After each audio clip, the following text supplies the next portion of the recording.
So in this video, I will tell you very briefly what those 5 surgeries are, and then I'll explain what the preparation for the implantation of the erectile device consists of and why.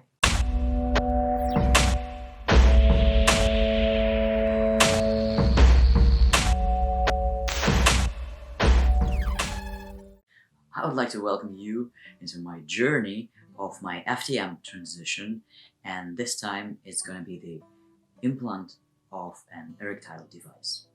So as you might have guessed, maybe not from the first sight, but I'm transgender, I'm a trans man, so born female, transitioned to male, and I'm on my journey of surgeries, which is going to be now the last surgery of 5 altogether, considering the phalloplasty surgeries. I'm speaking about mastectomy and other surgeries in other videos.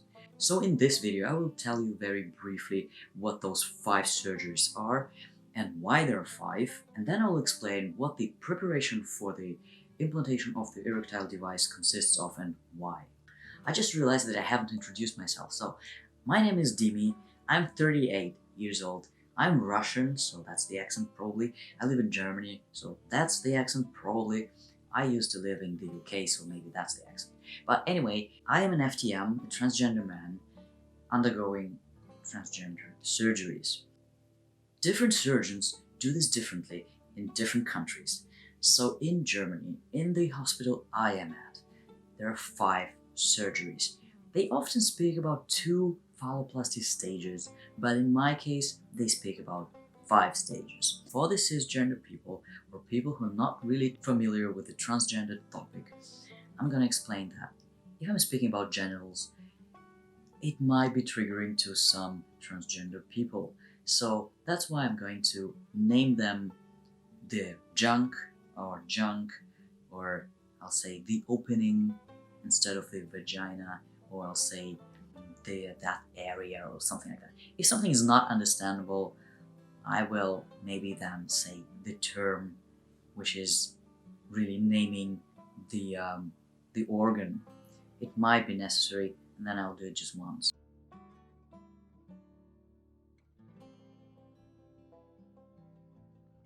The first stage of the 5 was closing up the opening and prolonging the urethra to get it to the clitoris. From now on, I will call that organ the micropenis. In the same stage, in the first stage, they also take a skin flap from your belly, which is this long, like 4 centimeters wide and about 15 to 20 centimeters long, and they roll the skin and put it into the organ. Like they make 2 cuts here and there, tunnel it, and put that rolled skin under there and sew it upstairs and downstairs so that it heals. And it has to heal for about 6 months or longer.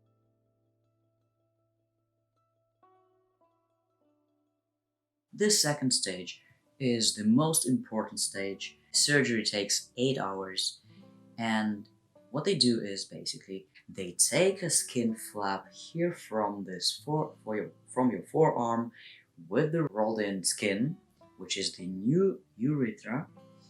They form a penis. They take also some important vessels and a nerve.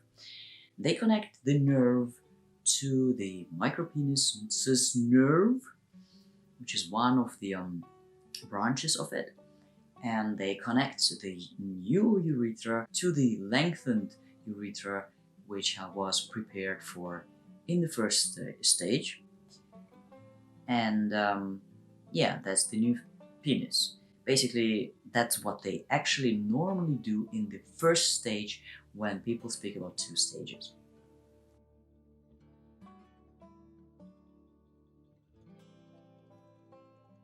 In the third stage, they implant the testicles. In the 4th stage, they implant the erectile device. And in the 5th stage, they make the Glanceplasty.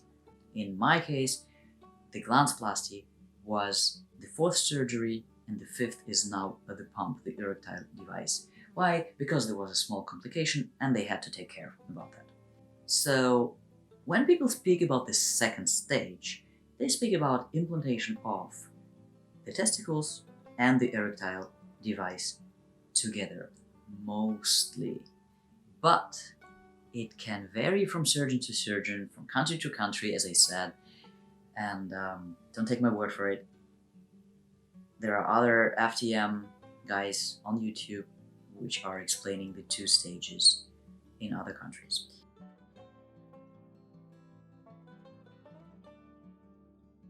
So now we finally came to the point where I'm explaining the preparation for this pump implantation. Why is it so important to prepare for this surgery? This surgery is one with the most complication rate. They say it's 50-50. If you take all the FTM patients who have complications, then 50% of them have complications because of the erectile device. And most complications which come about from the erectile device come from infections. So what you can do, and even if your surgeon doesn't tell you to do this, you still can. And I recommend to have your urine test done. Urine as a microbiological test. It means that they will check your urine for any microorganisms which do not belong there. If there are any, you might not even feel it anyhow. You won't have any smell or any pain or any other issues at all. But if there are any which are a little bit more than there should be, because we are like full of bacteria and all kinds of germs, right? But there are some limits you have to be careful about before going into this surgery. And you have to do this test at least 2 weeks before the surgery so that you or your doctor can react. To get the results from that test, it takes 5 days. So that's why you have to be fast, like do it in advance. So in 5 days you know your results, and then you can react. React meaning you can take antibiotics before the surgery. So you see, antibiotics, you don't take them in 1 day only. You take them 5 days at least, or longer. In this case, 5 days should be enough. So here you go. If they find something, you need 5 more days before the surgery, take the antibiotics, and they work. In my case, it really was necessary, so I'm really glad that I did that test. What else do you have to do to prepare? Let's see. What else do you have to do to prepare? You have to wash yourself. No, first you have to shave yourself. And I don't mean the beard, and I will actually shave the beard too. But I mean you have to shave there, and you have to shave there a lot. Not like, I don't mean like you have a lot of hair. I mean the area is big. And now I will take you with me.